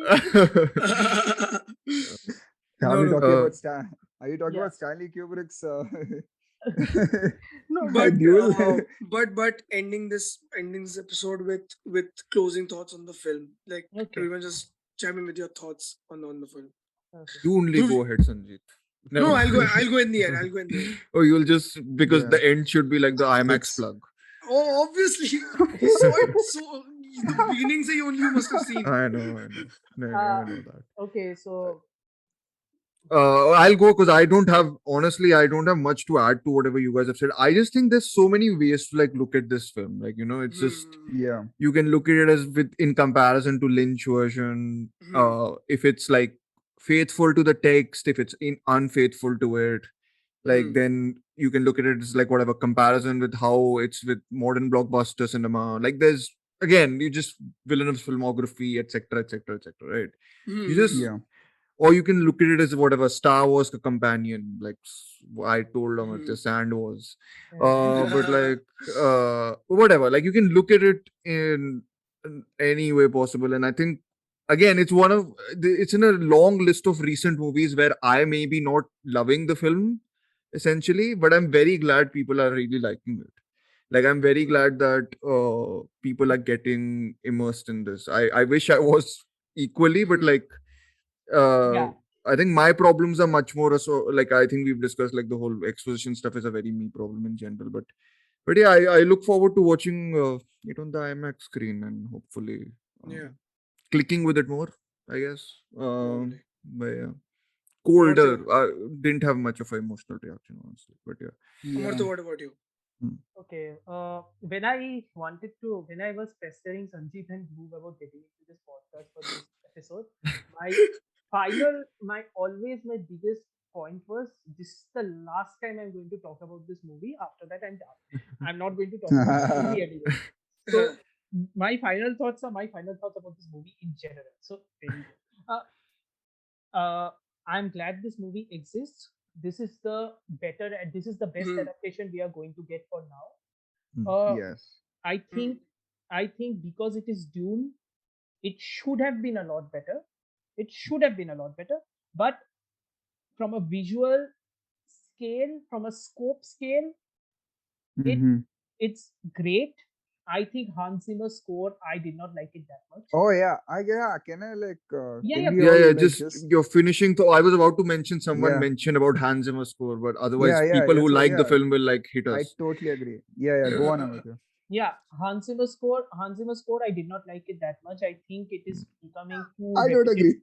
agree. Yeah. That was not what I expected. Okay. Go on. Yeah, I did don't not agree like it. either. Huh? Yeah, that's okay. I did not like it that much because I felt it was becoming too repetitive after a point. And Okay. okay, so and also this is the bigger point. I think in a way the Muslim part of the whole conversation about Dune, I think it was a leaned in that much, which I think should have helped. Yeah.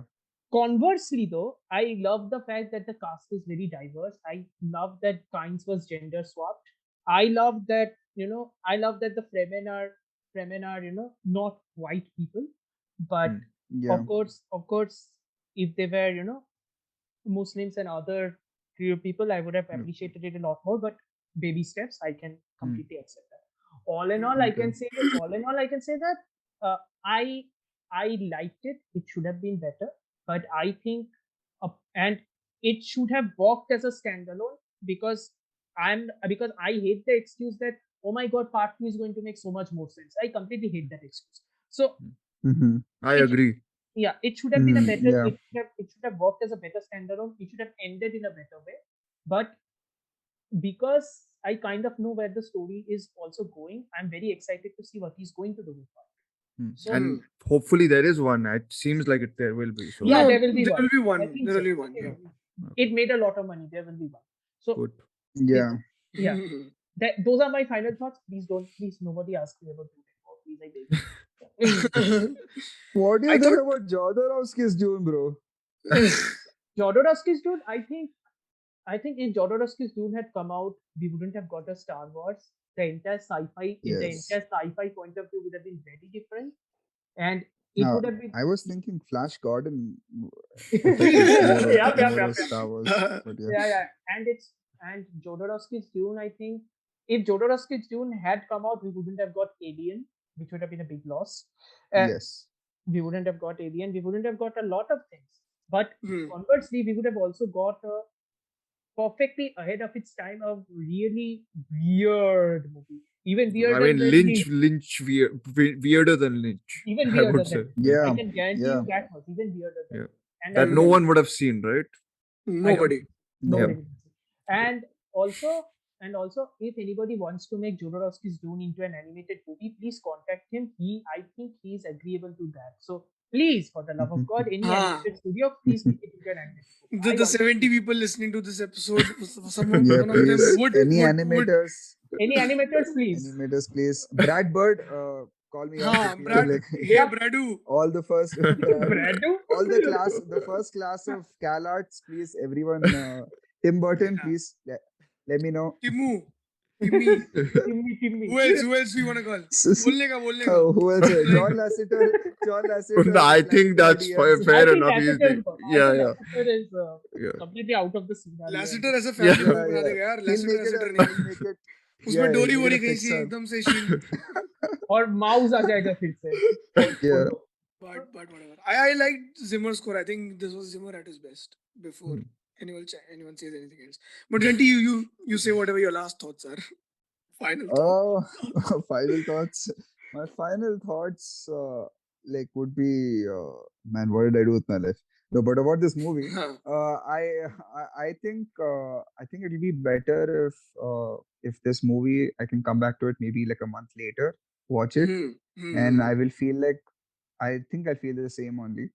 But I want to see this movie with less sound, less people, just alone. I want to see it just like just look at it and stay with the movie.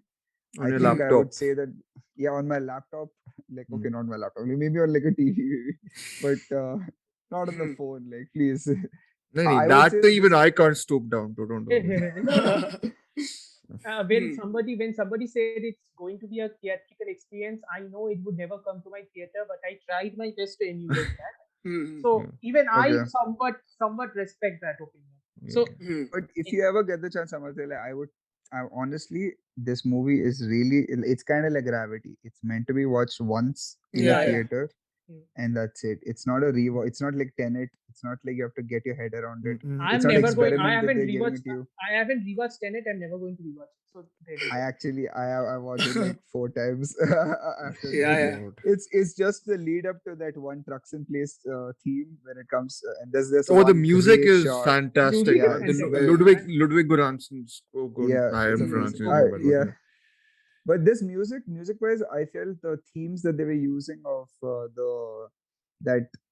it's called a flourish of the pa ba ba, that thing turns into a motif for Paul, and that whole backpack theme that they play as their Atreides theme basically, that was awesome. The whole Arakin theme was insanely good. I love that scene of when they do that Sicario style flyover of Arakin. Yeah.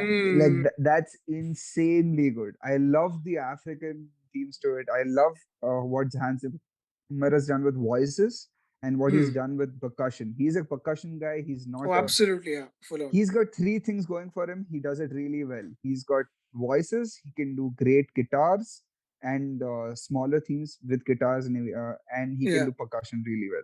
Yeah. So he's the guy who sold everyone on basically his whole idea of like percussive themes was taken up by Junkie XL for Mad Max. Like his whole all of this was taken up from him.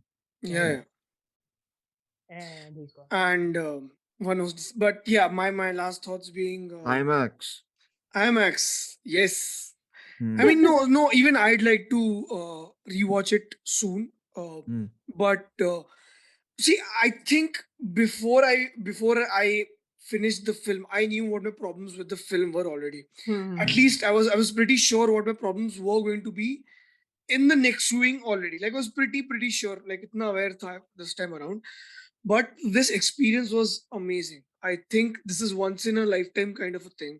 I mean, I don't think so. There's going to be a re-release Dune after like 2 years later or 3 years later. Why? When the second part comes in, there will be a re-release, I'm guessing. But very specific places, right? Very specific locations. Oh, yeah, not everywhere else. Definitely. Yeah, but I think it came out on HBO Max together, right?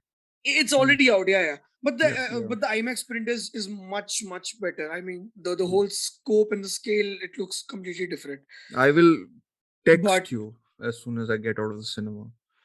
Yeah. I'll wait for it. No, but yeah, I mean, this whole conversation was absolutely futile. Just watch the film in theater. What were you breaking down Leto's death and all of that? Who cares, man? Just watch it as a spectacle. What?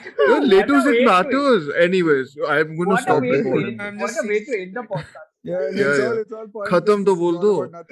Oh yeah. Oh, okay. Follow us on Instagram. Follow us on Instagram at queensnet.film podcast. It really helps us a lot. Follow us on Spotify and share it with people who would like to listen or talk about films. You can follow Dhruv at Terminal Cinema. You can follow Amartya on his Letterboxd profile, which is, what is your username for Letterboxd profile? Amartya Acharya. Anyway. Yeah. Anyway, whatever. You can follow Hemant, who's inactive. But literally, you Google Letterboxd Amartya, you get the first name is him. Oh, dear Lord, I haven't done that. Oh my God. Yeah. You can follow Hemant if you want to, but nobody cares. But don't. No one cares. No one cares. Back to the no one cares. No one cares about Hemant specifically. That's a separate topic. That's I don't think anybody cares me. after my Dune review. So there you go. Nobody cares. Okay. Khatam. Okay. Yeah, I see.